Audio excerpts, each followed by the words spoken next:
Chess is, to put it lightly, chess is boring. Don't get me wrong, I like playing chess as much as the next guy, but it's not the most exciting thing to watch, especially if you don't know what the Sicilian defense is or the Scottish whatchamacallit. Even bowling can make it onto ESPN. That's right! Who do you think you are? I am! But chess? Good luck.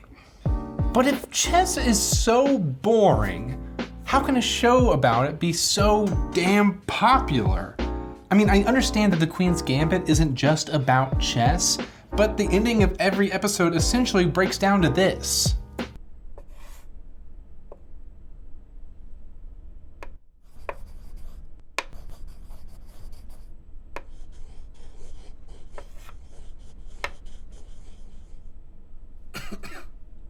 Not super exciting, right? So why in the world did this show become Netflix's most watched limited series of all time?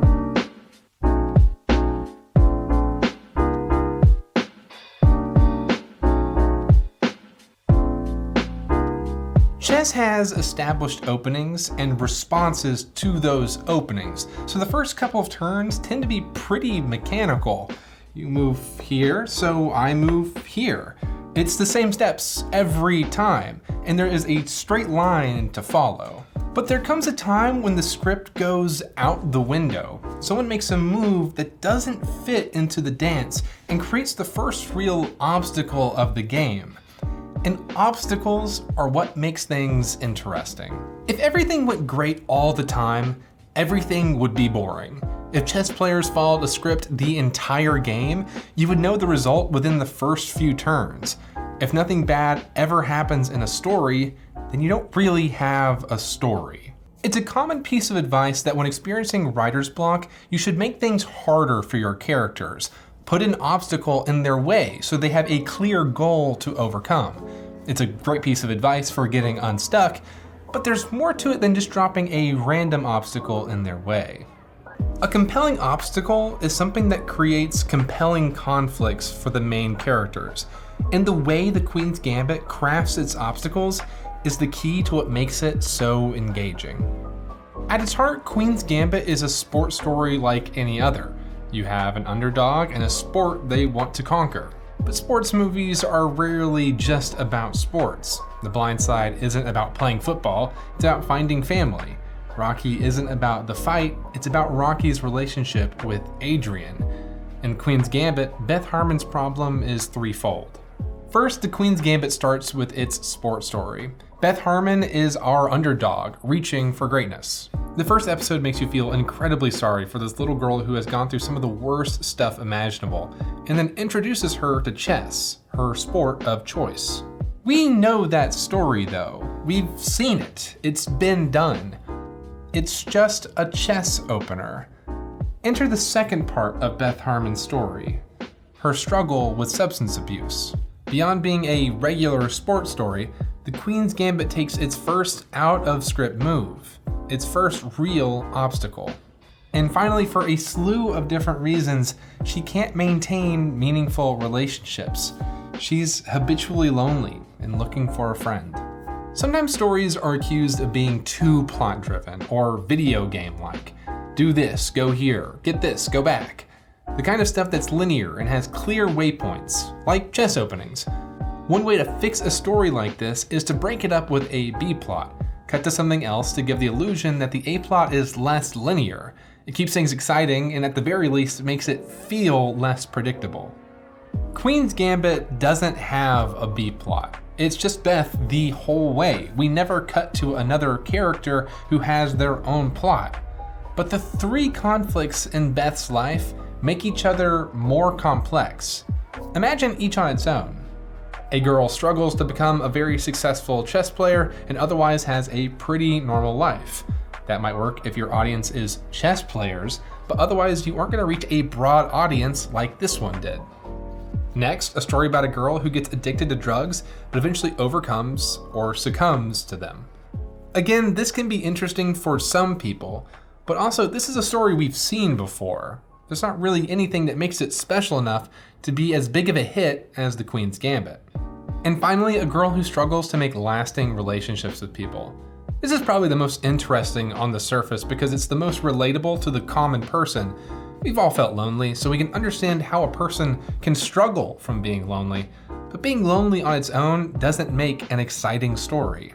The key is the combination of these three different conflicts and how they play together. None of them exist on their own. They twist and connect and diverge. And they always provide a fresh obstacle for Beth, which brings us back to that old piece of advice about making things harder for your characters.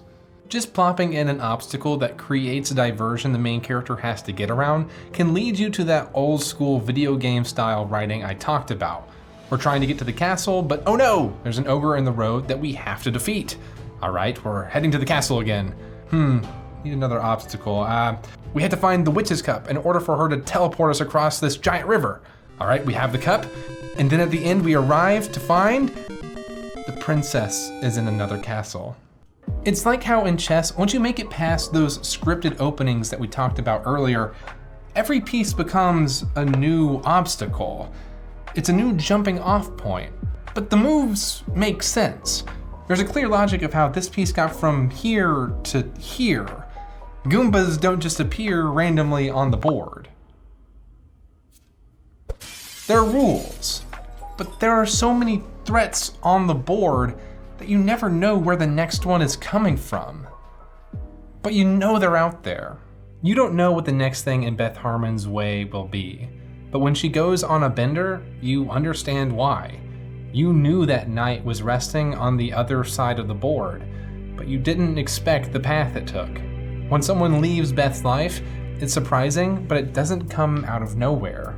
Obstacles feel more natural when they feel like they relate to the story and share its logic. It's kind of like creating a setup and payoff. You want the obstacle to feel like something you could have predicted was coming, but didn't. That's why having multiple struggles makes things so engaging. Wait, is chess actually cool? No. It can't. No, chess is boring. Chess is boring. In Queen's Gambit, we can follow one struggle for a while, and when that one starts to lose its steam, we can raise the stakes by introducing an obstacle from one of the other arcs. That way you're constantly building upon a foundation you've already set. These obstacles don't feel random. They feel like natural progression.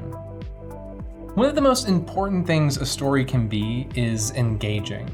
Being engaging keeps a reader reading, or viewer's eyes on the screen, or listener's headphones on their head.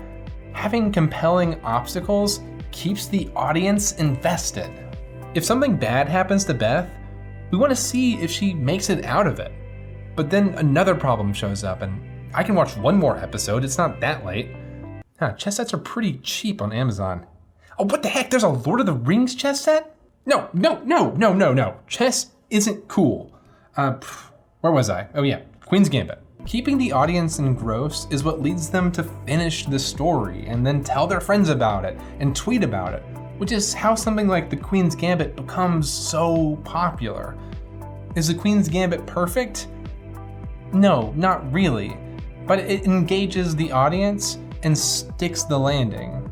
It uses the interplay between Beth's different struggles to achieve the impossible. It made chess cool. Thanks for watching.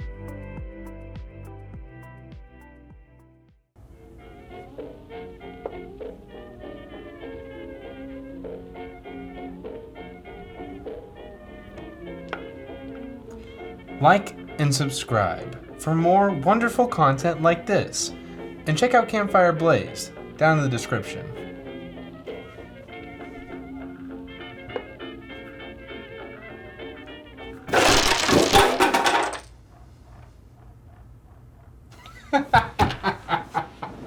No! My collector's edition!